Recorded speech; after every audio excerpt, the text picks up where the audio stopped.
Ok, listo. Bueno, ahora sí, chicos, vamos a empezar con esta clase de Fisiología 1 de Asesoría por Pares. Y bueno, el tema en sí, ¿sí me logran escuchar antes de poder continuar? Ok, ¿me confirman, por favor? Rodrigo, Harold. Sí, ok, Sí, sí. genial. Gracias, chicos. Buenas noches con todos. Vamos a empezar con esta clase de fisiología de asesoría por pares, hablando acerca del músculo cardíaco, contractilidad, inotropismo, lusitropismo. Vamos a ver también sobre el ciclo cardíaco. ¿Sí, chicos? Ahora sí, pasamos a la siguiente diapositiva. Sí se logra ver mi diapositiva. Y bueno, en este caso vamos a hablar un poco, ¿ok? Un momento. Vamos a hablar exactamente de un proceso muy importante, que vamos a hablar del acoplamiento de la excitación y el mecanismo que convierte el estímulo eléctrico de una contracción mecánica. O sea, en sí vamos a hablar cómo el impulso nervioso se va a traducir en un latido real del corazón, de nuestro corazón. Entonces, lo que acá debemos de imaginar es prácticamente como una gran orquesta. Hablamos del potencial de acción, que va a ser como una señal de que da el director, por así decirlo. Y vamos a hablar exactamente de los túbulos T. Vamos a hablar del túbulo T, del calcio y exactamente cómo entra al exterior y cómo son las primeras notas que van a marcar el sonido, por así decirlo. Entonces, empezamos exactamente hablando del potencial de acción, cómo funciona este músculo cardíaco, y vamos a ver que hay una señal eléctrica que va a recorrer todo el corazón. ¿Y qué es lo que va a hacer? Ingresar profundamente al interior de la célula gracias a los túbulos T, que es prácticamente van a ser como unos túneles que comunican como la membrana del interior del miocito. Antes de seguir hablando exactamente cómo funciona este proceso, sabemos que el músculo cardíaco es un corazón que funciona como un sinsitio funcional. ¿Gracias a quiénes? A los discos intercalares. Bueno, recuerden mucho que los discos intercalares van a poseer dos estructuras que son muy importantes. Tenemos a las uniones mecánicas y a las uniones eléctricas. A las uniones mecánicas la vamos a llamar como desmosomas y que lo que van a hacer es transmitir un tipo de fuerza excelente, ¿no? Y en cambio las uniones eléctricas son como esos famosos gap que van a permitir el paso de los iones en sí a la célula. Entonces, como seguí comentando sobre el potencial de acción que llega al túbulo T, vamos a ver exactamente cómo se abren los canales de calcio de tipo L. Ok, entonces, en este momento, cuando vean exactamente sobre este tipo de los canales de calcio de tipo L, vamos a ver cómo el calcio en sí entra como una chispa inicial, por así decirlo, porque esa chispa va a activar a todos los receptores de la renina de ese retículo sarcoplásmico y lo que va a provocar es la liberación masiva del calcio que se va a encontrar dentro de la célula. Este fenómeno va a ser conocido como un calcio induce a calcio, ¿o no? O también llamado como la liberación de calcio inducida por calcio. Entonces, va a ocurrir esta unión del calcio a la troponina y una vez liberado, lo que va a hacer el calcio se une a la troponina C. Recuerden eso, que mueve exactamente a la tropomiosina.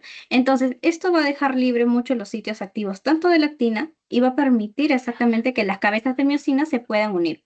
¿Y qué es lo que va a formar, chicos? Recuerden los puentes cruzados. Entonces, es acá donde se va a realizar el proceso de la contracción.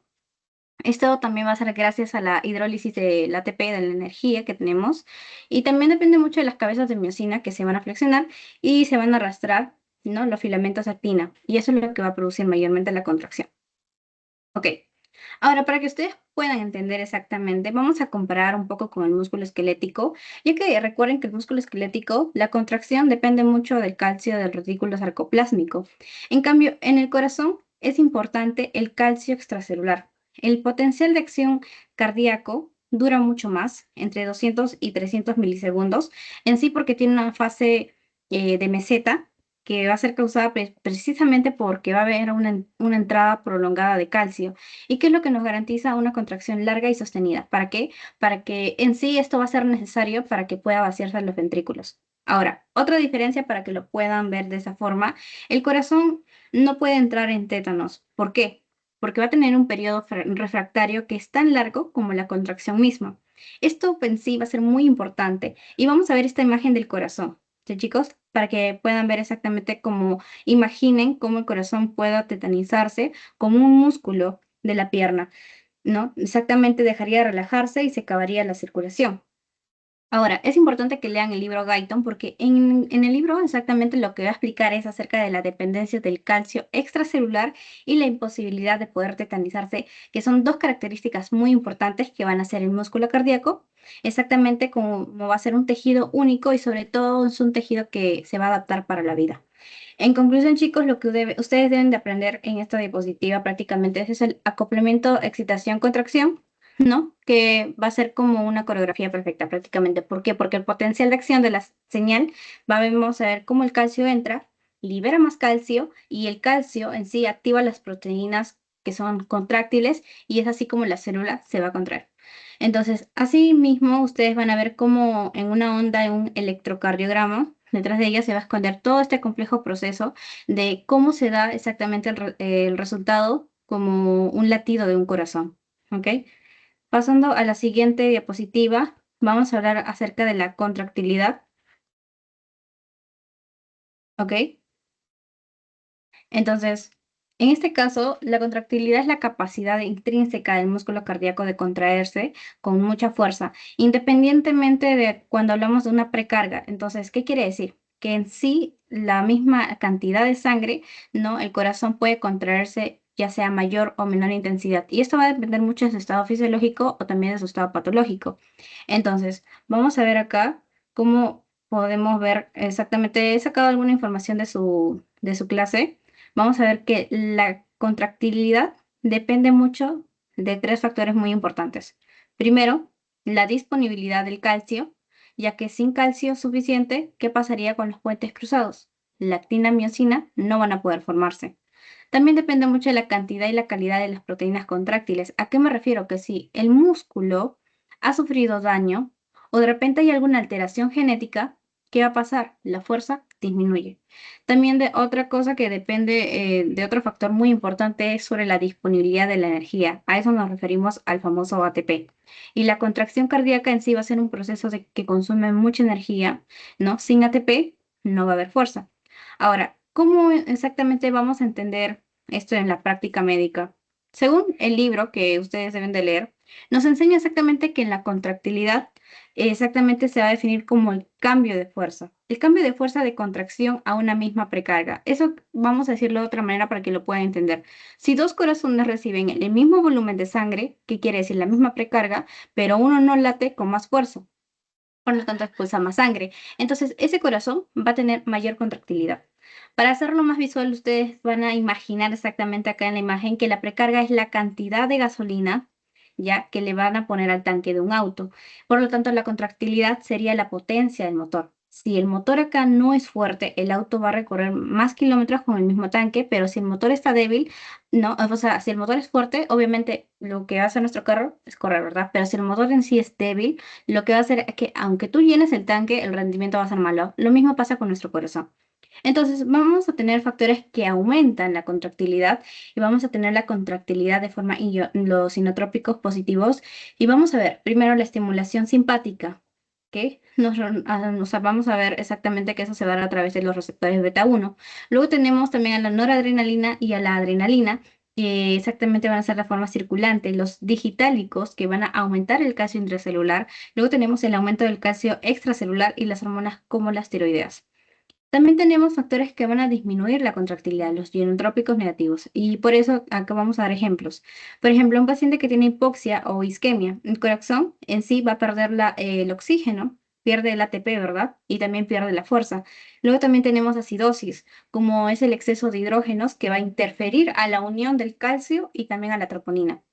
Luego, otro ejemplo, tenemos a los bloqueadores de canales de calcio o también a los beta bloqueadores o de repente una insuficiencia cardíaca crónica donde exactamente las fibras ya van a estar dañadas y por lo tanto no van a responder bien. Entonces, vamos a verlo en una forma clínica para que puedan entenderlo esto y se quede de por vida.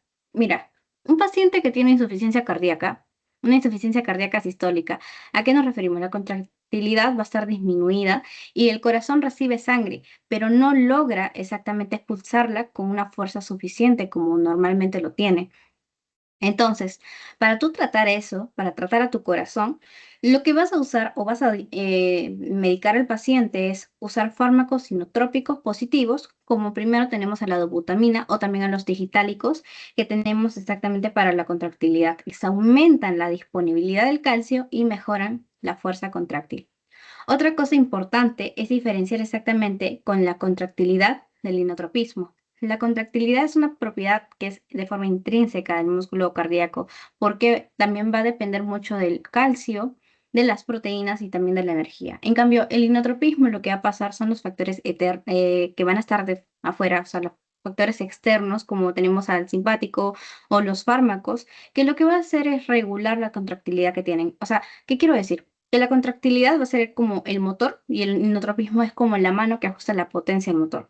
Finalmente, ahora vamos a ver cómo lo representamos de forma gráfica. Vamos a ver que exactamente hay curvas, ¿no? De la presión, del volumen. Un corazón con mayor contractilidad expulsa más sangre en el mismo volumen telediastólico. ¿Qué quiere decir? La curva va a desplazarse hacia arriba y esto significa exactamente que aunque la precarga sea igual, la contracción va a ser más fuerte.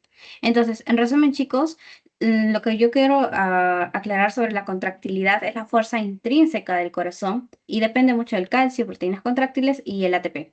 Se aumenta exactamente con simpáticos, catecolaminas y disminuye con la hipoxia, acidosis o insuficiencias cardíacas. ¿Ok?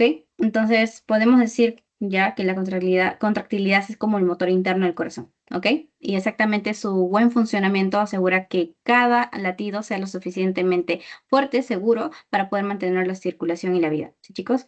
Entonces vamos a hablar con la diapositiva del inotropismo. Ahora vamos, como ya entendimos acerca de la contractilidad, vamos a dar un paso más y vamos a hablar acerca del inotropismo, que en sí es un concepto muy importante que muchas veces se confunde, pero es muy importante porque en fisiología, tanto en fisiología cardíaca y en la clínica, ¿no?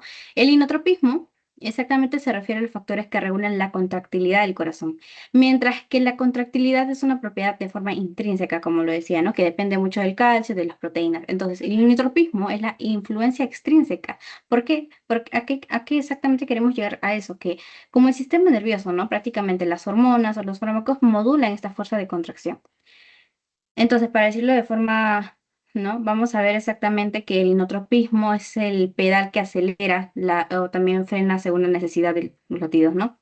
Tenemos el inotropismo positivo, como ya había comentado, que significa que aumenta la fuerza de contracción y ocurre cuando exactamente se activa el sistema nervioso simpático y libera la no, la noradrenalina, y lo que va a hacer es estimular a los receptores beta 1 y también en los cardiomiocitos. ¿No? Exactamente se van a concentrar en los cardiomiocitos. Ahora, también lo van a producir hormonas como la adrenalina circulante o también otros fármacos, como había comentado, los digitálicos, la dobutamina, la dopamina e incluso también el aumento del calcio extracelular. Es muy importante, por ejemplo, cuando un paciente hace, o sea, un paciente hace ejercicio físico, ¿no? Durante el ejercicio físico, el cuerpo necesita enviar más oxígeno a los músculos. El simpático, el sistema nervioso simpático se activa. ¿Y qué sube? El inotropismo y el corazón bombea más fuerte y así es como expulsa un valor de exactamente el volumen, ¿no? Que va a ser mayor de sangre por latido. Entonces, otro ejemplo, como podemos ver en las imágenes, ¿ok?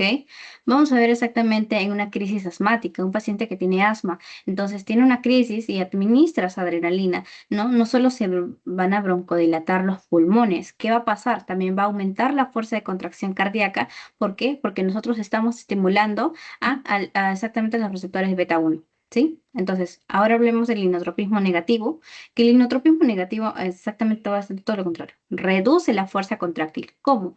Se da en condiciones de hipoxia, ¿no? Por ejemplo, cuando el corazón no recibe oxígeno suficiente. Por ejemplo, un paciente con acidosis, podemos ver en la imagen también, ¿ok? Entonces, ¿qué va a pasar? En la acidosis, ya exactamente es donde hay un exceso de protones, interfiere con la unión del calcio a la troponina. Recuerden eso. Pero también lo va a producir fármacos como los beta bloqueadores o de repente los bloqueadores de los canales de calcio, que normalmente vamos a usar mucho en la clínica, ¿no? Entonces, como ven en la imagen, un paciente con shock séptico, ¿qué ocurre? Desarrolla la acidosis metabólica. Y esto como disminuye, ¿no? Gracias a la contractilidad del corazón, ¿no? Disminuye esa contractilidad y el resultado en sí, ¿qué va a pasar? a haber hipotensión, ¿no? Mala perfusión y sobre todo va a necesitar exactamente soporte con drogas inotrópicas positivas para aumentar la contractilidad, ¿no? Entonces, otro caso para que puedan entender, un paciente con insuficiencia cardíaca avanzada. ¿A qué nos referimos? El corazón pierde la contractilidad y además el inotropismo está ya deprimido. En estos casos vamos a usar fármacos como la dobutamina o también digitálicos para que puedan aumentar la fuerza y así puedan aumentar y sobre todo mejorar el gasto cardíaco. Entonces, acá van a poder ver exactamente el gráfico, que es algo didáctico, para que puedan ver la función, ¿no? La función cardíaca, cómo funciona la curva de esta función cardíaca. Entonces, cuando aumenta el inotropismo, vamos a ver la curva de función cardíaca que se desplaza hacia arriba. Entonces, esto significa que para una misma precarga, el corazón expulsa más volumen sistólico, pero cuando hay exactamente el inotropismo disminuye, ¿ok? Vamos a ver que acá existe la curva que se desplaza hacia abajo, ¿no? Aunque entre la misma cantidad de sangre, el corazón no logra expulsarla con la fuerza suficiente. Entonces, eso es muy importante porque nos muestra cómo el inotropismo es el mecanismo que permite poder adaptar la función cardíaca a las demandas variables de nuestro cuerpo. Entonces, vamos a ver también una integración con otras tropías que vamos a recordar exactamente al simpático, porque no solamente van a aumentar al inotropismo, también va a haber otras formas como el cronotropismo, al dromotropismo. El cronotropismo es la que aumenta la frecuencia cardíaca. El dromotropismo es la que acelera la conducción eléctrica. El lucitropismo es la que mejora la relajación diastólica. Así lo van a tomar. De esta manera van a ver que el sistema simpático prepara al corazón para que pueda haber un mayor esfuerzo. Late más rápido, late más fuerte y así es como se relaja más rápido y conduce el impulso de que haya mayor velocidad. ¿Ok? Entonces, para ver algo didáctico, como una metáfora que puedan entender, vamos a ver cómo la contractilidad es la potencial de este motor, ¿no? Y bueno, ¿sí pudieron entender? El inotropismo, vamos a ver que es el regulador de la fuerza contráctil del corazón prácticamente, ¿no? Y vamos a ver que existen dos formas, positivo y negativo. ¿Sí, chicos? Ok, seguimos. Ahora vamos a hablar sobre la función ventricular y el inotropismo y el lucitropismo, ¿ok? Cuando hablamos de la función ventricular en sí, vamos a ver exactamente cómo, vamos a pensar como el corazón, como si fuera una bomba. Pero para que esa bomba sea eficaz, no solamente basta con que se contraiga, también debe en sí relajarse adecuadamente. Entonces aquí es donde juegan dos conceptos muy importantes, como tenemos al inotropismo y tenemos al lucitropismo. Al inotropismo va a ser la capacidad contráctil del corazón, la capacidad del miocardio para poder contraerse. En cambio, el lucitropismo es la capacidad del miocardio para poder relajarse. Ambos van a ser muy importantes para el ciclo cardíaco y cualquier alteración en ellos repercute exactamente y directamente en el gasto cardíaco y sobre todo en la perfusión de los tejidos. ¿Ok? Ok, ahora vamos a hablar algo pequeño nada más del inotropismo porque ya lo hablamos, que exactamente vamos a ver que su mecanismo fisiológico depende mucho de la entrada del calcio, ¿no? Exactamente al cardiomiocito. Vamos a ver que cuando llega el potencial de acción, el calcio entra a través de los canales de tipo L. ¿Y qué pasa? Ese calcio como que gatilla la liberación de más calcio desde el retículo sarcoplásmico, que ocurre ese mecanismo, como ya he mencionado, el calcio inducido por calcio liberado. Y vamos a ver que el calcio se une a la troponina C y que permite, ¿no?, que la actina y la miocina, ¿no?, interactúen y así se produzca la contracción, ¿no? Ya hemos hablado de que fármacos que aumentan son este inotropismo, la dobutamina, la adrenalina, ¿no? O también fármacos como la digoxina que aumentan este calcio extracelular. O también tenemos beta bloqueadores como el fármaco llamado propanolol, ¿no? Ahora, vamos a hablar del lucitropismo, que exactamente es la capacidad de que el corazón pueda relajarse durante la diástole y esto permite que exactamente el ventrículo se llene de sangre adecuadamente. En otras palabras, ¿a qué refiero? Que es una fase de recuperación y sobre todo es llenado del corazón. Su mecanismo fisiológico, vamos a ver exactamente que esta relajación depende mucho de la recaptación del calcio, ¿no? Después de la contracción, el calcio en sí debe devolver al retículo sarcoplásmico. ¿Y esto gracias debido a quién? A la bomba exactamente cerca, ¿no? Al calcio ATPasa. Y esto parte, sí, del calcio que también pueda expulsar al exterior de la célula. Y esto va a ser a través del intercambiador sodio y calcio. Entonces, cuando el calcio citosólico baja, ¿qué pasa con la troponina? Libera el calcio y las fibras de actina y miosina se van a separar. Y es así como el músculo cardíaco se va a relajar. Y ya había comentado los factores que modifican el lucitropismo. Exactamente tenemos al lucitropismo positivo, donde hay mejor relajación, donde tenemos a las catecolaminas que van a activar la fosforilación de la fosfolampán. Exactamente tenemos a la cerca que van a funcionar de una mejor manera. Y también tenemos el lucitropismo negativo, que hay una peor relajación, por así decirlo, porque acá ocurre una isquemia miocárdica, es una patología, hipertrofias ventriculares, de repente insuficiencias cardíacas diastólicas. ¿No? Exactamente, acá vamos a ver el lucitropismo. Como dato, en la insuficiencia cardíaca con fracción de eyección preservada, el problema principal en sí no es la fuerza de contracción, sino la dificultad de poder exactamente contraerse, ¿no?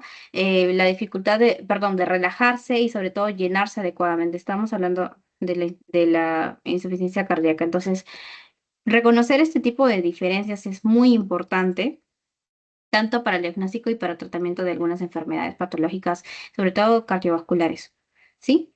Entonces, como había comentado también, la hipertrofia ventricular izquierda va a generar una disfunción diastólica y esto nos impide, ¿no?, obtener una relajación de forma adecuada, ¿ok? Entonces, si ven en la diapositiva donde hay campanitas, donde dice para que puedan diferenciar o puedan tener bien claros los conceptos, como el inotropismo, perdón, que es la fuerza de contracción miocárdica, ¿no? Y el lucitropismo es la capacidad de relajación diastólica del miocardio, ¿sí? Ok, entonces seguimos. Entonces, como ya lo tienen en claro, ¿no? Exactamente, vamos a dar un ejemplo de un paciente con una taquicardia en diástole. ¿Qué ocurre? Si tu paciente entra en taquicardia severa, ¿qué ocurre? La diástole se acorta mucho, ¿ok? Aunque el inotropismo en sí sea normal, el lucitropismo se ve afectado de una forma que no va a haber tiempo suficiente tanto para relajarse y tanto para llenarse. Entonces, lo que va a disminuir en sí va a ser el volumen de eyección. Entonces, esta es la relación entre el inotropismo y el lucitropismo. Ambos conceptos en sí, ambos procesos que acabo de mencionar son complementarios, porque si el corazón no se contrae bien, va a haber una mala fuerza, bajo inotropismo. No expulsa suficiente sangre. Eso es lo que pasa. Y si el corazón no se relaja bien, ocurre un mal lucitropismo. Por lo tanto, no se llena adecuadamente y por lo que también va a expulsar menos sangre. Entonces va a ser como una bomba de agua. Si no aprietas fuerte el inotropismo bajo, ¿qué quiere decir? Sale poca agua. Y otro caso, si no dejas que la bomba se llene bien, que ocurre en el diástole, el lucitropismo bajo, también va a salir poca agua. Entonces vamos a relacionarlo de esa forma, ¿no?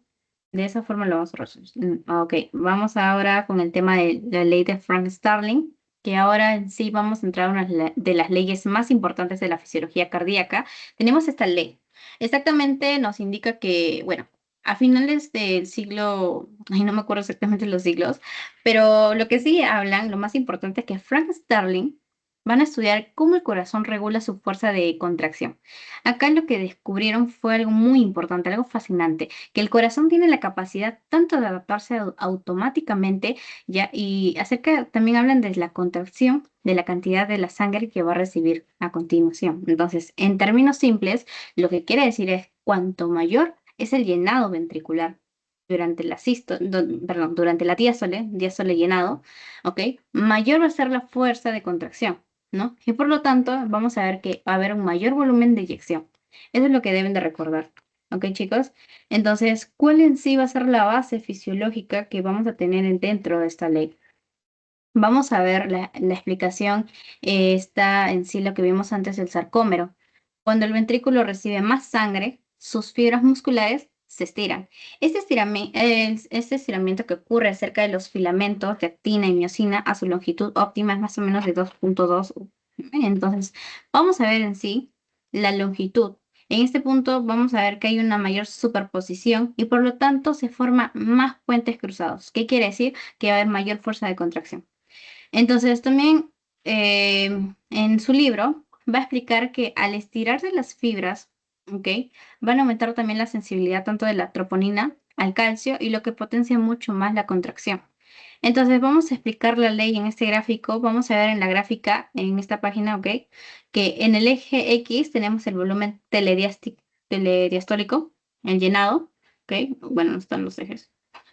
Ok, vamos a ver exactamente el llenado. Y en el eje Y, en la parte de abajo, vamos a ver qué ocurre el volumen sistólico o también llamada la fuerza de contracción. Entonces, ¿qué nos muestra la curva? A medida que aumenta el llenado, aumenta la eyección hasta un punto máximo.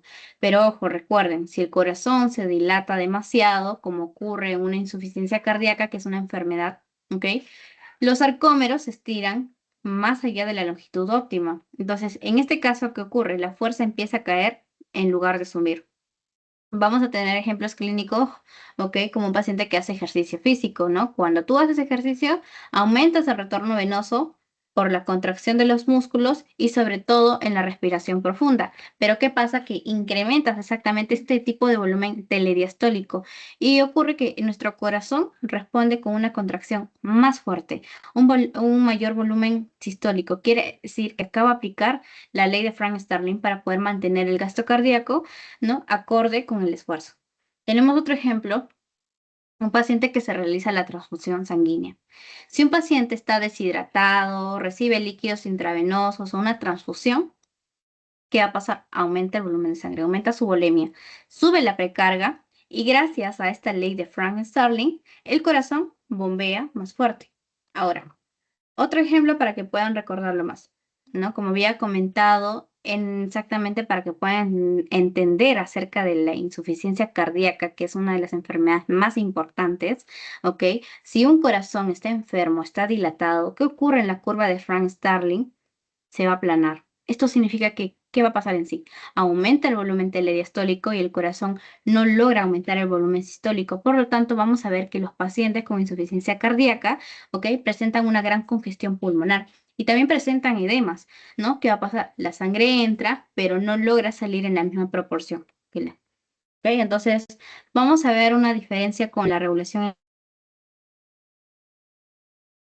que es muy importante que ustedes entiendan este tipo de ley que es de Frank Starling, que va a ser un mecanismo intrínseco de nuestro corazón y no solamente depende del sistema nervioso, de algunas hormonas, es una propiedad propia de este músculo cardíaco. En cambio, cuando actúan, perdón, ay, se cambió. Cuando actúan factores externos como el sistema simpático o los fármacos, ya no estamos hablando de Frank Starling, sino también estamos hablando del inotropismo. Ahora, entonces imaginen cómo el corazón exactamente va a ser como un trampolín. Mientras más se hunde el trampolín, cuando alguien salta, va a haber más llenado ventricular y más fuerte será el rebote de contracción. Pero si alguien está demasiado pesado, lo hunde más de lo que en realidad debería de ser, el trampolín ya no rebota con la misma fuerza. Eso es lo que va a pasar en una insuficiencia cardíaca diastólica, en una cardíaca dilatada, por así decirlo. Ok, vamos ahora a irnos acerca de las proteínas del sarcómero, pero antes, a ver si pudieron entender exactamente, en un corazón sano, en la precarga, aumenta el llenado ventricular. Recuerden eso, esa información es muy importante. Y en un corazón insuficiente, también aumenta el llenado ventricular. En cambio, en un corazón sano, en una contracción, va a mejorar de una forma más fuerte, ¿no? En cambio, un corazón insuficiente, un corazón dañado, no mejora, el músculo se vuelve más débil. En el gasto cardíaco en un corazón sano se incrementa, mientras que en un corazón dañado se mantiene, ¿no? Pero si está más dañado, obviamente se disminuye el gasto cardíaco, ¿no? Nos da alteraciones fisiológicas. Exactamente en la parte de la clínica, vamos a ver que un corazón sano va a mejorar, va a estar su perfusión mejorada, ¿no? En cambio, en un corazón dañado va a haber una congestión, disnea o edemas. Estamos hablando de una insuficiencia cardíaca, sobre todo, ¿sí?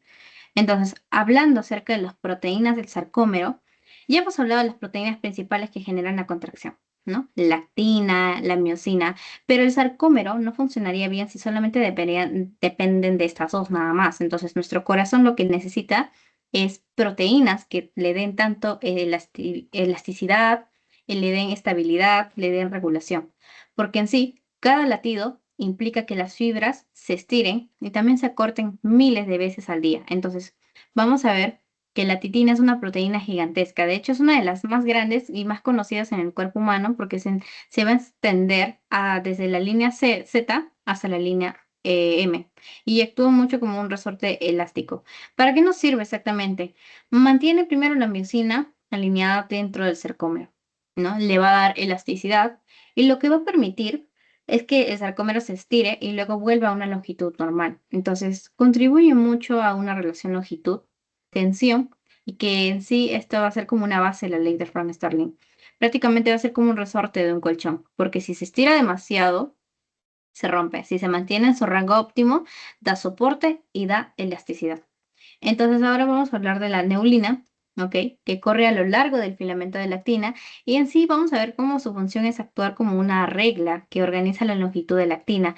Entonces, gracias a esta neulina vamos a ver que los filamentos delgados se mantienen en orden y se asegura que el acoplamiento de esta miosina sea de una forma eficiente, actúan de una forma eficiente. Pero en sí no son las únicas proteínas importantes, también tenemos a la desmina que conecta los sarcómeros entre sí, ¿no? Y va a fijar el citoesqueleto. También tenemos las vigas que mantienen firme un edificio prácticamente, ¿no? Exactamente, estamos hablando de una desmina, para que lo puedan entender de una forma más clara. La distrofina conecta el sarcómero con la membrana celular, ¿ok? Y el tejido circundante también. Entonces, cuando falla esta proteína llamada distrofina, vamos a ver como una distrofia muscular de Duchenne. Es una enfermedad donde el músculo se debilita progresivamente. Luego tenemos a la troponina C y T. Van a funcionar como el interruptor de nuestro sistema. ¿Por qué? Porque la troponina C detecta el calcio. La troponina I, de la palabra I, inhibe la unión de la actina de la miosina en reposo. Y la troponina T conecta el complejo como exactamente como exactamente conecta con la tropomiosina, ¿ok? Entonces, recuerden que en medicina la troponina I y la troponina T van a ser biomarcadores muy importantes, sobre todo en infartos agudos de miocardio, porque se van a liberar al torrente sanguíneo, ¿no? Cuando se daña exactamente el músculo cardíaco. También tenemos a la actinina que van a anclar los filamentos de actina a la línea Z, ¿ok? Vamos a tener algunos ejemplos clínicos para que lo puedan comprender. Por ejemplo, tenemos de repente mutaciones de la titina, que son una de las causas más frecuentes en una cardiomiopatía dilatada, que quiere decir que el corazón pierde la elasticidad. Por lo tanto, ¿qué va a pasar con nuestros ventrículos? Se dilatan y la función va a quedar de una forma contráctil, pero va a estar deteriorada. ¿Qué pasa? Otro ejemplo con las troponinas durante el infarto. Cuando un paciente llega a emergencias con un dolor torácico, lo primero que vas a medir también va a ser las sangres de la troponina, ¿no? Si están elevadas, significa que las fibras cardíacas se han dañado, ¿no? Eso vamos a verlo en un claro infarto cardíaco. Por ejemplo, también tenemos en una distrofina o de repente en una distrofia muscular de Duchenne, como lo había comentado, es una enfermedad muscular general, pero lo que va a pasar acá es que afecta el corazón, porque hay pacientes que desarrollan cardiomiopatía, ¿no? Pero exactamente van a desarrollar este tipo de cardiomiopatía porque si no haber ese tipo de proteína de distrofia donde los sarcómeros no van a estar bien anclados, ¿ok? Entonces vamos a imaginar que el sarcómero va a ser como un edificio, ya prácticamente así. ¿Ya? Sin estos elementos importantes, estructurales, el edificio no se va a mantener de pie. Y de la misma forma, sin estas proteínas, el corazón no va a poder contraerse, no va a poder relajarse de una manera eficiente. ¿Ok? Entonces, eso es lo que ahora hablamos de la función cardíaca. Ya llegamos a un punto muy clave, ¿no? De esta función cardíaca. Cuando hablamos de esto, vamos a referirnos acerca de la capacidad del corazón de poder llenarse, de poder vaciarse de una manera eficiente en cada ciclo cardíaco. Ahora, en el PDF de su clase, vamos a ver que lo que muestran es la relación entre el volumen del llenado ventricular, el volumen telediastólico y el volumen de eyección, el volumen sistólico, que es la cantidad de sangre, ¿no?, que el corazón va a expulsar en cada contracción. Vamos a hablar de algunos conceptos básicos para que puedan recordar. Hablemos del volumen telediastólico, que va a ser la cantidad, el volumen de sangre dentro del ventrículo al final de la diástole, punto antes de que ocurra la contracción, ¿no? En promedio vamos a ver que es unos 120 mililitros. En el volumen sistólico va a ser como la cantidad de sangre, ¿ok?, que el ventrículo expulsa en cada contracción. Entonces, normalmente van a ser como unos 70 mililitros. Y por último tenemos a la fracción de eyección, que es el porcentaje de sangre que el corazón expulsa en relación a lo que recibió, ¿no? Y vamos a ver cómo se calcula de esta manera. Una fracción de eyección es igual al volumen sistólico sobre el volumen telediastólico.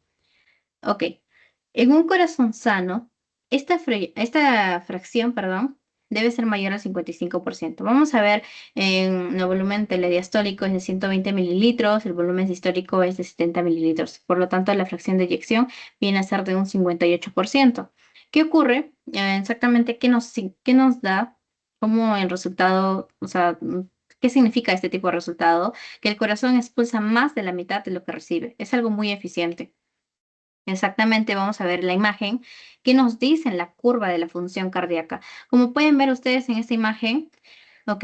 Vamos a observar a medida que aumenta el llenado diastólico, aumenta también el volumen sistólico y esto como también aplica la ley de Frank-Starling, recuerden. Entonces en un corazón normal la curva es alta con 120 mililitros, ¿ok? De llenado y obtenemos unos 70 mililitros de eyección. En sí, en un corazón con función deprimida, vamos a ver cómo de repente hablamos de la insuficiencia cardíaca nuevamente. Vamos a ver que la curva se desplaza hacia abajo. Con el mismo llenado, el volumen sistólico es mucho menor, ¿no? Por ejemplo, de repente de entre unos 30 a 40 mililitros es menor. Entonces, muy importante, chicos, porque en sí este gráfico y por qué esa función cardíaca, la fórmula, nos permite entender por qué los pacientes con insuficiencia cardíaca se fatigan y de repente retienen líquidos. ¿Cómo vamos a entender cómo nuestro corazón se llena, ¿no? Pero no logra expulsar la suficiente sangre, ¿sí? Entonces, otros ejemplos que puedan entender un atleta, ¿no? Sobre todo en atletas que van a hacer ejercicios, ¿ok? Durante este ejercicio aumenta el retorno venoso, incrementa el volumen telediastólico, ¿no? En un corazón sano, vamos a ver que exactamente la curva de la función cardíaca responde con gran aumento del volumen sistólico y por lo tanto vamos a ver que el gasto cardíaco exactamente lo que nos permite entender es que como un atleta en sí corre, nada o pedalea sin que su presión arterial caiga. Ahora vamos a ver otro ejemplo, un shock hipovolémico, como tenemos acá la imagen, ¿ok? Aquí el problema no va a ser la fuerza del corazón, sino la falta de volumen. Vamos a ver cómo un paciente pierde la sangre en una hemorragia. Su volumen telediastólico, ¿qué ocurre? Cae drásticamente y con esto quiere decir que vamos a tener su volumen sistólico, ¿no? La fracción de eyección va a estar normal, pero el gasto cardíaco total es muy bajo porque simplemente no hay suficiente sangre para que pueda bombear, ¿ok? Tenemos acá la imagen del shock hipovolémico, los signos tempranos, ¿no? Y los signos tardíos como la cianosis, la hipotensión, la anemia.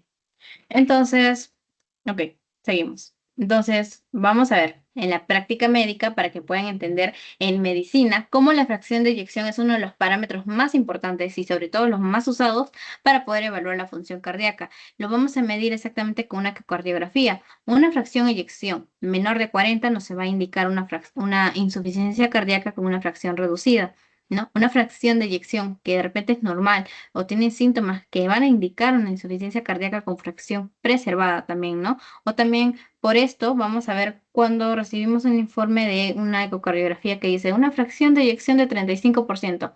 Inmediatamente vamos a pensar que es un corazón debilitado, ¿ok? Entonces vamos a ver exactamente eso, ¿no? La función cardíaca es el equilibrio exactamente entre el llenado y la eyección del ventrículo. Un corazón sano logra mantener la presión de eyección por más de 55 y expulsa la mayor parte de lo que va a recibir. En cambio, un corazón enfermo tiene curvas desplazadas hacia abajo, ¿ok? Y no logra responder de forma adecuada ante el llenado.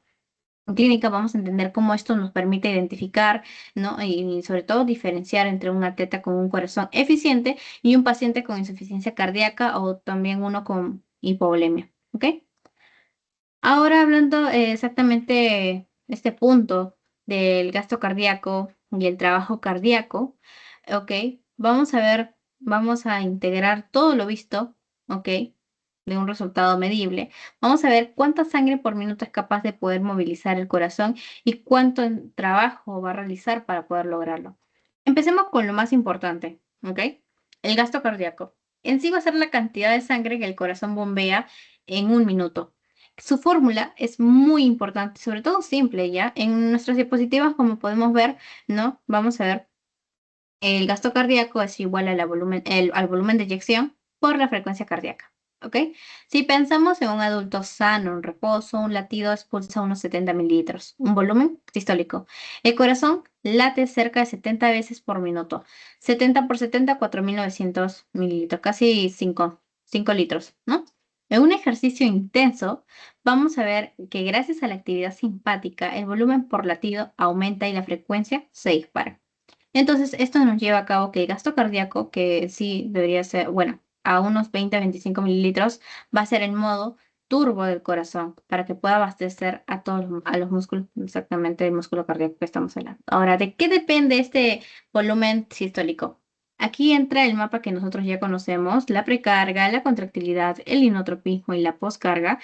En sí, la precarga va a ser el llenado del ventrículo, ¿no? A más retorno venoso, más estiramiento de los sarcómeros y por ende la ley de Frank-Starling, ¿no? Entonces vamos a ver mayor fuerza de contracción, ¿ok? También tenemos a la contractilidad o el inotropismo que ya lo hemos comentado, que es la potencia del motor, como simpático y las catecolaminas. Lo que va a ocurrir con nuestro corazón es que se contrae con más fuerza, incluso con la misma precarga. También sabemos que la poscarga es hacer como una resistencia contra este tipo de ventrículo que debe de eyectarlo. Entonces pensemos como una cuesta que en sí debe de subir la sangre y si es muy alta, el volumen sistólico va a caer. ¿Ok? Luego, en paralelo también vamos a tener a la frecuencia cardíaca, la que va a regular al sistema autónomo. Tenemos al simpático que lo acelera y vamos a ver al parasimpático que la va a frenar. ¿Ok? Entonces, ojo chicos, cuando usted sube la frecuencia cardíaca, eleva el gasto cardíaco hasta cierto punto. Si la frecuencia cardíaca es excesiva, el llenado diastólico se acorta demasiado. ¿Y qué pasa con el volumen sistólico? Disminuye. Ahí es como nosotros vamos a ver que el gasto cardíaco puede que no mejore o también puede que caiga. Entonces, ahora quiero darle de repente algunos escenarios clínicos que lo puedan hacer muy tangible para que puedan comprender, ¿ok? Un paciente, bueno, vamos a seguir con los ejemplos de los atletas, shock hipovolémico o una insuficiencia cardíaca, porque acá exactamente nos estamos concentrando en el gasto cardíaco. Un atleta, el simpático aumenta, el inotropismo y la frecuencia cardíaca aumentan. Además, exactamente vamos a ver cómo hay un retorno venoso que sube por la contracción muscular y la respiración va a ser de forma profunda. Todo esto en sí eleva el volumen sistólico y eleva la frecuencia cardíaca. Por lo tanto, vamos a ver que el gasto cardíaco se va a multiplicar de 20 a 25 latidos por minuto. Esto es como el corazón va a funcionar de una manera eficiente. ¿Ok? Luego tenemos otro ejemplo que de repente podría ser el shock hipovolémico. Aquí vamos a ver que el problema no es el motor, falta combustible. ¿Por qué? Porque con poco volumen circulante, como una hemorragia o una deshidratación, la precarga cae. El volumen sistólico cae en picada, sobre todo en picada, ¿ok? Y nuestro organismo responde con una taquicardia, ¿no? Que intenta sostener esta frecuencia, este gasto cardíaco. Pero si no repones volumen, el gasto cardíaco sigue cayendo, ¿no? En la perfusión tisular fracasa y por lo tanto vamos a ver que en la clínica de un paciente con shock hipovolémico presenta piel fría, hipotensión, sed, mareos, ¿no? Y vamos a darle como tratamiento prioritario, sobre todo, restaurar el volumen y luego ajustar el inotropismo si es que hace falta. Un paciente que presenta insuficiencia cardíaca sistólica, ¿no?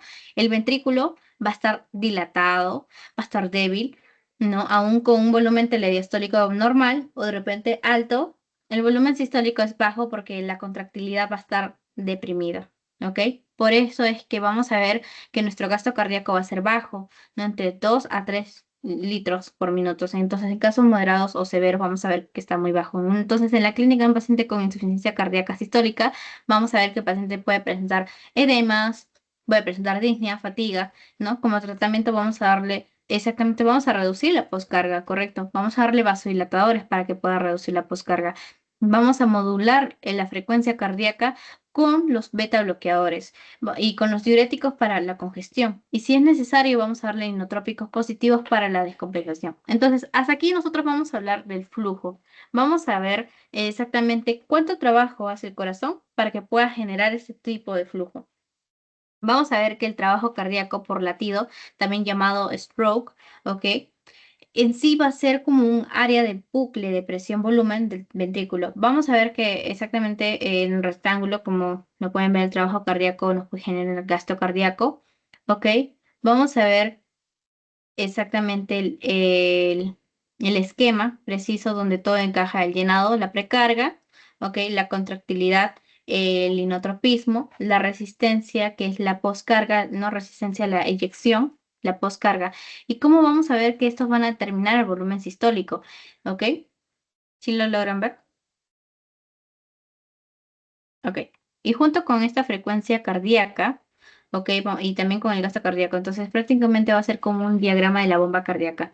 ¿Por qué en sí nos importa el trabajo cardíaco? Porque se relaciona mucho con el consumo del oxígeno del miocardio.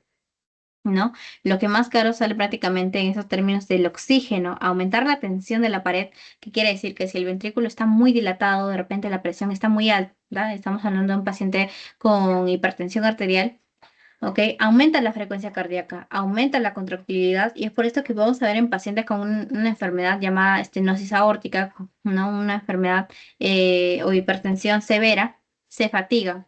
El corazón debe generar presiones muy altas, entonces va a generar más trabajo, más oxígeno y es así como va a generar la isquemia, ¿no? Si las coronarias no alcanzan. Entonces, vamos a dar otros ejemplos. Como decía, una hipertensión no controlada ocurre un mecanismo de forma similar que la estenosis aórtica. ¿Por qué? Porque va a haber un trabajo crónicamente elevado. Va a ocurrir una hipertrofia y una disfunción diastólica. En un ventrículo dilatado, el radio en sí va a ser grande, una tensión de pared muy alta, va a ocurrir esta ley de Laplace, donde el trabajo a eyectar. ¿Ok? Y eso aumenta para que la eficiencia pueda caer. Entonces acá vamos a ver que el miocardio se cansa y es así como el gasto cardíaco se desploma. Entonces, para poder cerrar con este tema, vamos a ver que en sí también ocurre vamos a presentar el índice cardíaco, que es el gasto cardíaco ajustado a la superficie corporal. ¿Ok? Y no todos vamos a medir 1,50 m o 1,90 m. Por eso es que vamos a ajustar el gasto cardíaco a la superficie corporal. Un índice cardíaco entre 2,5 a 4, ¿ok? Vamos a ver que es como uno de los valores normales. Si ves un índice cardíaco menos de 2,2, es un paciente con hipotensión o con signos de hipoperfusión, ¿no? Ya prácticamente estamos hablando de un bajo gasto cardíaco. ¿Y eso qué requiere? De una intervención médica, ¿no? Volumen, vasopresores, inotrópicos, una corrección a la causa que está viendo en este problema. Entonces, es así como tienen que entender, ¿sí, chicos? Ok, ¿me logran escuchar? Sí, sí. Ok, a ver un momento.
Ok, chicos, estoy teniendo unos problemas de internet. ¿Me esperan un momento, por favor?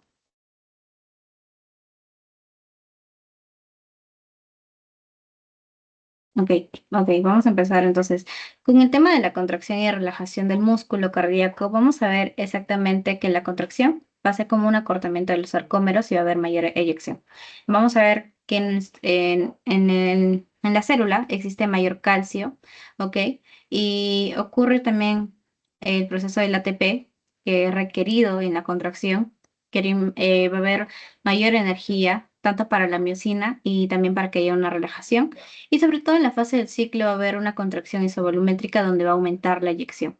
Sí, chicos. Ahora, dentro de la relajación, ¿no? Donde está la diástole, vamos a ver que hay un retorno al estado basal. ¿Ok? Hay un llenado. A ver, menor calcio retirado al retículo sarcoplásmico es como un intercambiador. ¿Ok? Eso ocurre en relajación. Y sobre todo, sí también requiere ATP para que haya una mayor absorción tanto del calcio en el retículo sarcoplásmico. También en la fase del ciclo, en la relajación, vamos a ver como una relajación isovolumétrica donde va a haber aumento del llenado, ¿sí? Ok. Factores que puedan aumentar la precarga, ok, vamos a tener el aumento del retorno venoso, de repente la activación del sistema renina-angiotensina, aldosterona, una insuficiencia cardíaca derecha, la transfusión rápida o exceso de líquidos, o también una maniobra de Trendelenburg, ¿ok?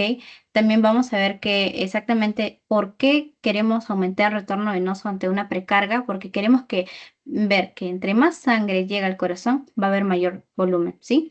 Sobre todo, también queremos otro factor que puede aumentar la precarga, como el sistema renina-angiotensina, ¿ok? Donde va a haber la retención de sodio y es así como el agua va a aumentar el volumen, ¿sí? Sobre todo también vamos a ver otro factor como la insuficiencia cardíaca derecha, que se acumula la sangre en el sistema venoso, ¿ok? En la transfusión rápida de líquidos vamos a ver cómo aumenta el volumen intravascular y también favorece el retorno venoso desde las piernas. Por eso ocurre también problemas de la insuficiencia cardíaca como el edema. ¿Sí, chicos? A ver un momento.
Ok, chicos, perdón, tengo algunos problemas de internet, pero ya lo solucioné.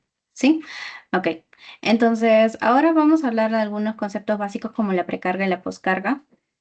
Recuerden exactamente que la precarga va a ser como un volumen de sangre que llena el ventrículo al final de la diástole, que prácticamente va a ser determinada mucho por el retorno venoso, la distensibilidad ventricular. No vamos a tener mucho en relación con la ley de Frank Starling, que dice que a mayor precarga, hasta cierto punto va a haber una mayor fuerza de contracción.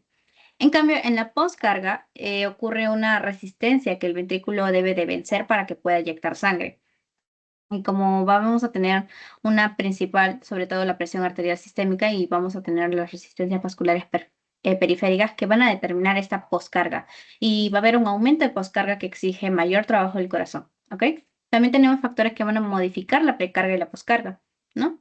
Como había comentado. Entonces, en la precarga, factores que puedan modificar van a ser el volumen sanguíneo total, el retorno venoso, la posición del cuerpo, ¿no? De repente el tono venoso o de repente una volemia. Luego también tenemos una presión intratorácica, como un paciente que pueda necesitar sobre todo una ventilación mecánica, ¿no? O también en la poscarga, los factores que puedan modificar esta poscarga puede ser la presión arterial, el estado de las arterias, donde va a haber mayor rigidez, vasoconstricción. En una estenosis valvular, un paciente va a presentar estenosis aórtica. Ejemplos clínicos que ustedes puedan ver exactamente sobre el aumento de la precarga.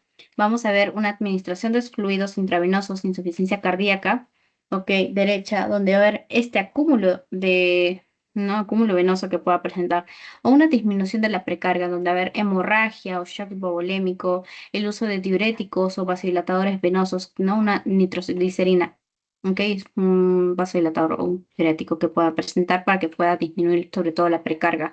O de repente un aumento de poscarga, que tenemos a la hipertensión arterial, ¿no? Y vamos a ver también la relevancia clínica que puede presentar entre la precarga y la poscarga. Vamos a ver en el manejo de la insuficiencia cardíaca, donde va a equilibrar líquidos, sobre todo en la precarga, y controla la presión arterial, y sobre todo vamos a hablar en la poscarga, ¿sí? O de repente en una anestesia o en cirugías, vamos a ver variaciones en la volemia, ¿no? Volumen de la sangre, y vamos a ver la resistencia vascular que cambien la perfusión. Una terapia farmacológica, diuréticos que puedan reducir la precarga, ¿no? O también exactamente vamos a integrar cómo el corazón va a ser como una bomba, porque el corazón necesita un equilibrio entre el llenado, que es la precarga, y la resistencia poscarga. ¿Para qué? Para que pueda mantener sobre todo un gasto cardíaco de forma adecuada. Demasiada precarga va a haber congestión y demasiada poscarga falla la bomba. ¿Ok, chicos? Eh, a ver un momento. ¿Sí logran entender? Es-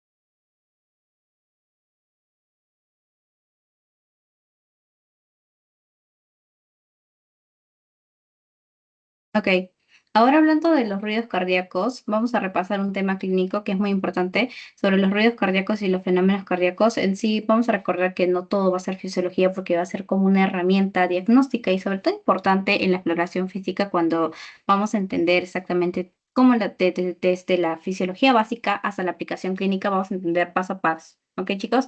Entonces, vamos a ver ¿cómo ocurre el corazón, la introducción exactamente sobre el corazón, que es una bomba que trabaja de una forma rítmica, de una forma coordinada? Entonces, cada ciclo cardíaco tiene una contracción que es llamada sístole y una relajación de diástole, ¿no? Estos movimientos van a generar los flujos de sangre y vibraciones que nosotros vamos a poder escuchar a través del estetoscopio. A estos sonidos vamos a llamarlo como ruidos cardíacos y vamos a entenderlo bien que nos ayuda a correlacionar tanto la fisiología con la patología.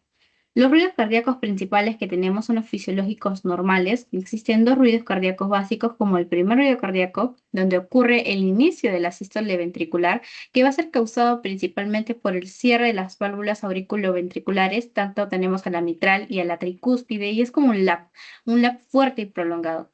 Vamos a ver que se escucha mejor tanto en el ápex, que es en el foco mitral, que es en el quinto espacio intercostal, donde se encuentra en la línea medio clavicular izquierda. Fisiológicamente, ¿a qué nos referimos? Que indica que los ventrículos ya no van a permitir el reflujo hacia las aurículas. ¿Qué quiere decir? Por ejemplo, un paciente con una estenosis mitral. El primer ruido cardíaco se vuelve más intenso, ¿ok? En cambio, en una insuficiencia mitral puede ser débil porque las válvulas ya no se van a cerrar bien. Ahora, en el segundo ruido cardíaco marca el fin de la sístole, ¿no? El inicio de la diástole. Ocurre en sí porque hay un cierre de las válvulas semilunares. Tenemos la aórtica y también a la pulmonar. Es un como un DAP porque es más corto y es más seco que en el primer ruido cardíaco, ¿ok? Y vamos a ver que se escucha mejor en la base del corazón, en el foco aórtico o de repente en el foco pulmonar. A veces esto se puede desdoblar, se puede separar en dos sonidos debido a que la válvula aórtica se cierra un poco antes que la pulmonar. Un ejemplo clínico para que lo puedan entender de una mejor forma es en una hipertensión pulmonar, ¿no? Donde tenemos al componente pulmonar del segundo ruido cardíaco que es más intenso en el bloqueo de la rama derecha, que puede haber un desdoblamiento de forma más amplia. Luego tenemos otros ruidos adicionales que son fisiológicos y patológicos, además del primer ruido cardíaco y el segundo. Existen otros ruidos que podemos escuchar en muchas condiciones. Por ejemplo, tenemos al tercer ruido cardíaco que aparece justo después del segundo ruido cardíaco, sobre todo en la diástole temprana. Y esto está relacionado con el llenado rápido ventricular, ya que puede ser normal en niños, en adultos jóvenes, ¿no? Porque ya tienen un corazón más elástico. Pero en adultos mayores suele ser signo de una insuficiencia cardíaca o suele ser signo de una dilatación ventricular. Entonces vamos a ver que esto va a ser, un sonido suave de baja frecuencia, un galope ventricular, llamado así. ¿Ok? En el cuarto ruido cardíaco, vamos a ver que se produce en la diástole tardía. ¿A qué nos referimos? Cuando la aurícula se contrae con un ventrículo más rígido, acá no va a ser normal, ¿ok? Nunca es normal el cuarto ruido cardíaco porque indica una disminución de la distensibilidad ventricular, ¿ok? Tanto en una hipertrofia ventricular o de repente en una cardiopatía isquémica o una hipertensión arterial ya crónica. Se conoce como un galope auricular, ¿ok? Entonces, dentro de estos soplos cardíacos, cuando la sangre pasa por una válvula estrecha, ¿ok? Estamos hablando de una estenosis, o de repente una insuficiencia, una regurgitación, se va a producir unas turbulencias. Esta turbulencia genera ruidos, ¿ok? Un sonido prolongado. A esto vamos a llamarlo como un soplo. ¿Cómo lo vamos a clasificar? A ver, ¿cómo lo vamos a clasificar? Vamos a ver que hay un momento del ciclo, un sistólico, diastólico o continuo. Vamos a ver también de forma en su carácter, ¿no? Si de repente está creciendo, decreciendo o es holosistólico. Vamos a ver también dónde se localiza. Foco aórtico, foco pulmonar, foco tricúspide o mitral. Vamos a ver dónde va a producir la irradiación correspondiente. Si va a haber un soplo de insuficiencia mitral hacia la axila, ¿no? Entonces, vamos a ver algunos ejemplos clásicos, como un soplo sistólico en el foco aórtico que irradia el cuello. Tenemos la famosa estenosis aórtica. Si el soplo diastólico está en el foco mitral, vamos a encontrar una enfermedad llamada estenosis mitral, ¿sí? Dentro de los fenómenos cardíacos que están asociados, tenemos, además de los ruidos y soplos, hay otros fenómenos acústicos muy importantes, como tenemos el chasquido de apertura, ¿ok? Que son sonidos breves que van a aparecer cuando una válvula estenosada se abre. Entonces, acá ocurre una estenosis mitral. ¿Ok? Sí, sí, sí se logra entender. Ok, seguimos entonces.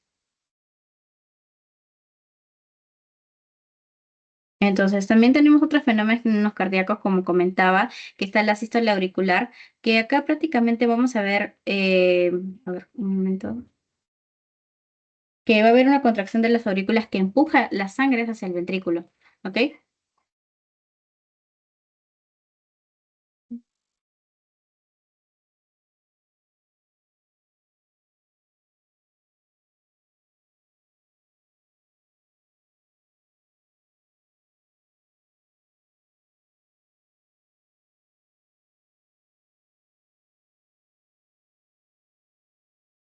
Ok, entonces hablando de los fenómenos cardíacos, perdón, el corazón, como había dicho, funciona como una bomba de doble cámara.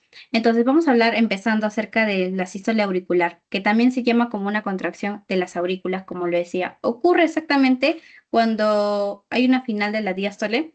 Esto ocurre justo antes de que empiece una contracción ventricular. ¿A qué me refiero? Esto representa mucho cómo el aporte extra de sangre hacia los ventrículos equivale como de repente, a ver, un 15 o un 20% según el Guyton del llenado ventricular cuando se encuentra en personas sanas. Ahora, en el pulso venoso yugular va a corresponder sobre todo en la onda A. Una importancia clínica que pueden encontrar en este fenómeno cardíaco es sobre todo en jóvenes sanos. Si se pierden no pasa mucho, pero en pacientes con una rigidez ventricular o de repente si presentan una disfunción diastólica, ¿ok? Puede ocurrir de repente pacientes hipertensos o de repente pacientes que tienen cardiopatías isquémicas. Entonces acá la contracción auricular va a ser muy importante, es muy importante, chicos. Y también encontramos en una fibrilación auricular, donde acá se ocurre al perderse la contracción auricular, el gasto cardíaco puede caer, ¿ok? Y se puede notar mucho en pacientes. Luego tenemos la contracción isovolumétrica, inicialmente inmediata después de que las válvulas auriculoventriculares como tenemos a la mitral y la tricúspide, que se van a cerrar. En este momento van a ocurrir, los ventrículos se contraen exactamente y todas las válvulas van a estar cerradas. Por lo tanto, ¿qué pasa? Que el volumen no va a cambiar. Lo que sí aumenta en sí va a ser de forma abrupta, lo que aumenta es la presión intraventricular. Este fenómeno que estamos hablando de la contracción isovolumétrica genera vibraciones que se perciben como parte del primer ruido cardíaco, ¿ok? Tenemos un ejemplo clínico como un paciente que tiene la válvula mitral que no cierra bien, insuficiencia mitral, es la enfermedad, así se llama, es donde el primer ruido cardíaco se vuelve débil. En cambio, una estenosis mitral, ok, es otra enfermedad cardíaca donde el primer ruido cardíaco se vuelve más intenso. En una eyección ventricular, que es otro fenómeno cardíaco, presenta la presión intraventricular, supera la presión arterial y acá es donde se abren las válvulas semilunares como la aórtica y la pulmonar. Esto permite mucho que la expulsión de sangre ya se vaya hacia la aorta y también hacia la arteria pulmonar.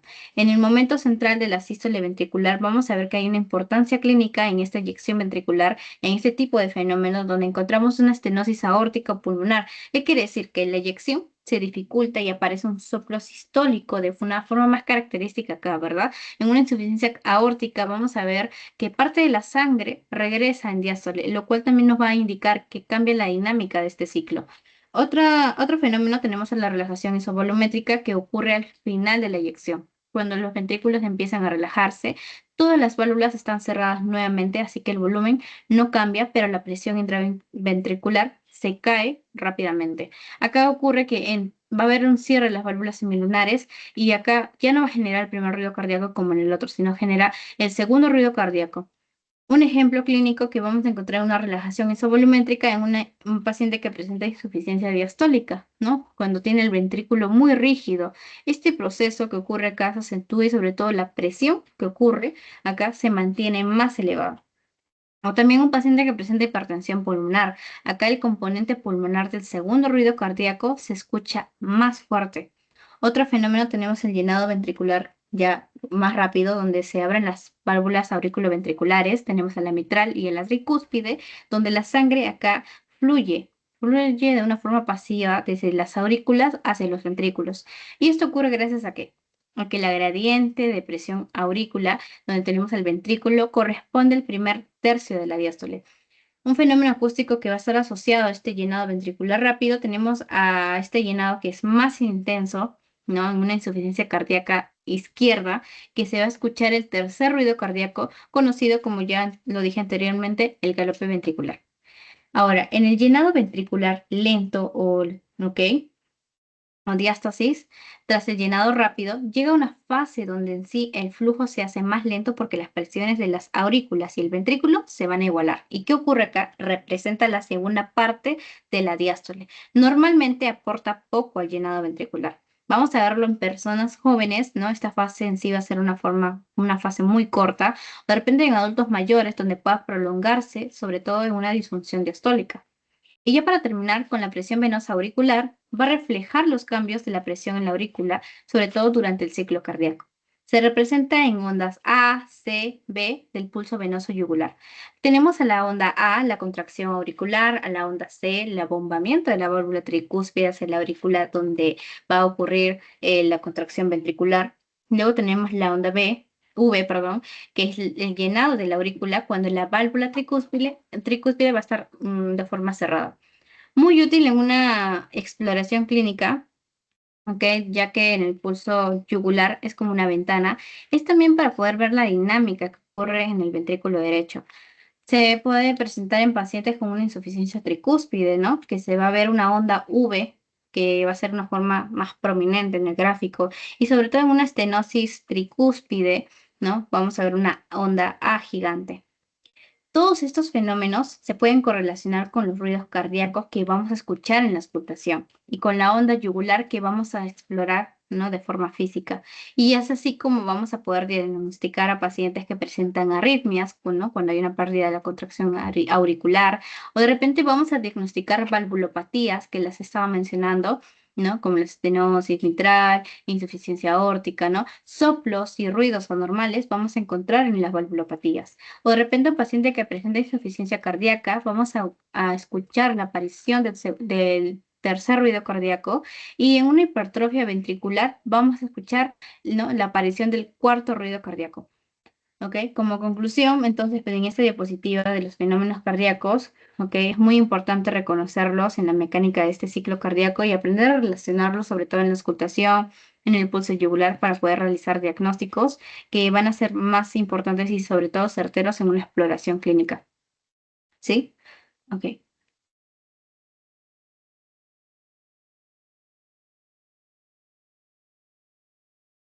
Ahora hablando de las fases del ciclo, exactamente del diástole y la sístole, sobrecarga de volumen y función del ventrículo derecho. Vamos a ver exactamente, ya hablamos de los fenómenos cardíacos, pero ahora vamos a prestar atención sobre la sístole auricular, que va a ser como la contracción de las aurículas que empuja la sangre exactamente hacia los ventrículos y que exactamente va a aportar un 15 o un 20% del llenado ventricular, sobre todo al final de la diástole, como lo comenté.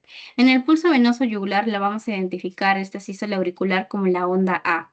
En importancia clínica que podemos tener acá en la sístole auricular, vamos a ver en pacientes sanos, si se pierde, no hay problema, pero en un paciente que presenta rigidez ventricular, sí lo hay, ¿no? En una contracción isovolumétrica, también vamos a ver que es la fase que se cierra las válvulas auriculoventriculares, ¿no? Ok, sí logran entender. En las fases del ciclo cardíaco tenemos a la sístole y a la diástole. En el diástole va a ser el llenado rápido, ocurre un paso pasivo de la sangre hacia las aurículas y vamos a ver cómo estas aurículas ventriculares, vamos a ver que están abiertas, ¿ok? También las sigmoideas van a estar cerradas y la presión ventricular que ocurre acá en la diástole va a estar de forma baja, ¿sí? En la fibrilación auricular se pierde una contracción auricular. Vamos a tener a la fase 3, ¿ok?, de la diástole, y lo que va a disminuir va a ser el llenado ventricular de un 20 a un 30%. Y normalmente eso lo indican en su libro el Guyton.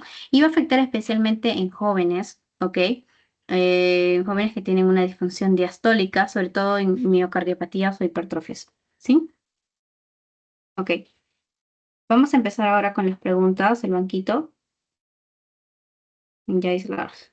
Ok, vamos a empezar a preguntar a las personas. Yo sé que ahí están las respuestas marcadas, pero voy a preguntar, ¿sí? A ver, Rodrigo, ¿cuál de los siguientes eventos ocurre durante la fase de contracción isovolumétrica del ciclo cardíaco?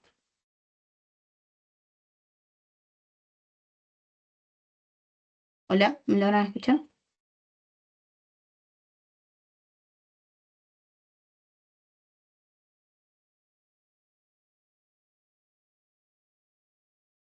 Hola, chicos, ¿me logran escuchar? A ver, ¿quiénes están? Sí, sí se escuchan. Ya, Camila, ¿me puedes indicar cuál de los siguientes eventos ocurre durante la fase de contracción isovolumétrica del ciclo cardíaco? ¿Por qué sería cierre de las válvulas auriculoventriculares y presión creciente sin cambio de volumen? ¿Tienes alguna respuesta?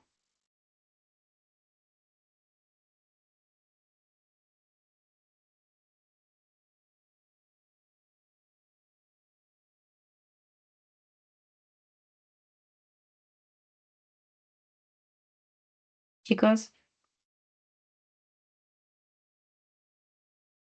le voy a quitar las respuestas para que me puedan indicar. A ver, ¿alguien que me pueda indicar exactamente la respuesta por qué sería ahí? ¿O cuál sería? A ver si estuvieron atentos.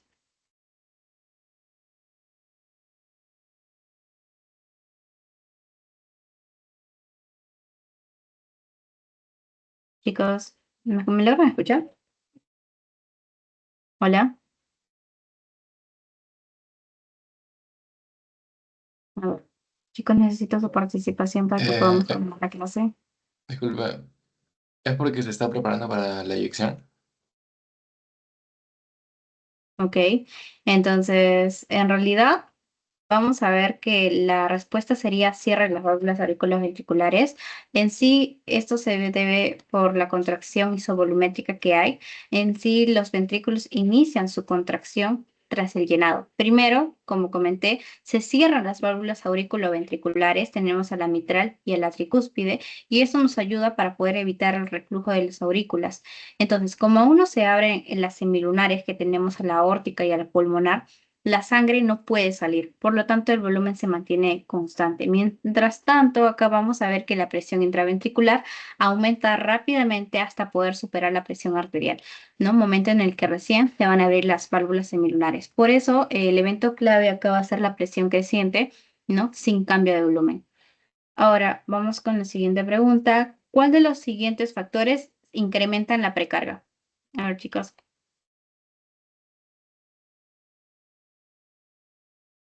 Hola. Patricia, a ver, ¿cuál de los siguientes factores incrementa la precarga? ¿Cuál crees que tú seas? A ver.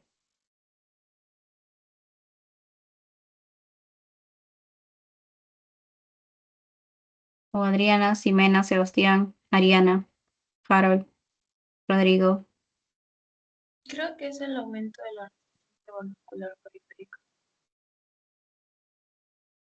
Bueno, en realidad es la insuficiencia tricúspide. ¿Por qué? Porque acá la precarga, recuerden que es el grado de estiramiento de las fibras miocárdicas al final de la diástole, ¿sí? Entonces esto depende directamente del volumen del llenado ventricular, que estamos hablando de un retorno venoso. Por lo tanto, sería la insuficiencia tricúspide, que es parte de la sangre que regresa a la aurícula derecha y vuelve a entrar al ventrículo derecho. Entonces, ¿esto qué hace? Que aumente el volumen diastólico final. Por eso ocurre el aumento de la precarga. ¿Sí? Ok, sigan, sigan. ¿Qué representa? A ver, ¿qué representa el segundo ruido cardíaco? A ver, ¿quién me puede responder eso? La C. ¿El cierre de las válvulas semilunares? Sí, Sí. ok, sí, es correcto. Gracias. Los ruidos cardíacos, ustedes saben que se asocian al cierre de las válvulas y no solamente a su apertura. Vamos a ver que el primer ruido, cierre de las válvulas, ¿cuál es? Aurículo-ventriculares, donde están la mitral y la tricúspide. Segundo ruido cardíaco, cierre de las válvulas semilunares, que son la aórtica y la pulmonar. Ok, ocurre acá al final de la diástole, ¿no? Perdón, al final de la sístole y ocurre cuando la presión arterial va a superar a la ventricular. Y es importante clínicamente recordar esto porque puede desdoblarse, especialmente en la pulmonar, ¿ok? En una inspiración. Ok, seguimos. ¿Cuál es la diferencia principal entre el inotropismo y el lucitropismo en la capacidad de la relajación del miocardio? A ver, ¿me lo dijo la respuesta? Si están atentos. Lo sé. Ujú, sí, dije la respuesta, chicos. Perdón. El inotropismo, ustedes saben que es la capacidad del corazón que pueda modificar la fuerza de contracción independiente de la precarga y de la poscarga. Por ejemplo, tenemos una acción de repente de la adrenalina que hace que aumente la fuerza contráctil. Para eso aumenta el inotropismo. También recordemos que el lucitropismo es la capacidad de las fibras miocárdicas de poder relajarse adecuadamente durante la sístole. ¿Qué nos permite eso? Que haya un buen llenado ventricular.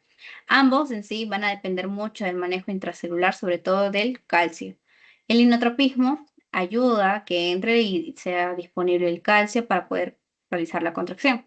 El lucitropismo recapta el calcio por el retículo sarcoplásmico para que pueda producir la relajación.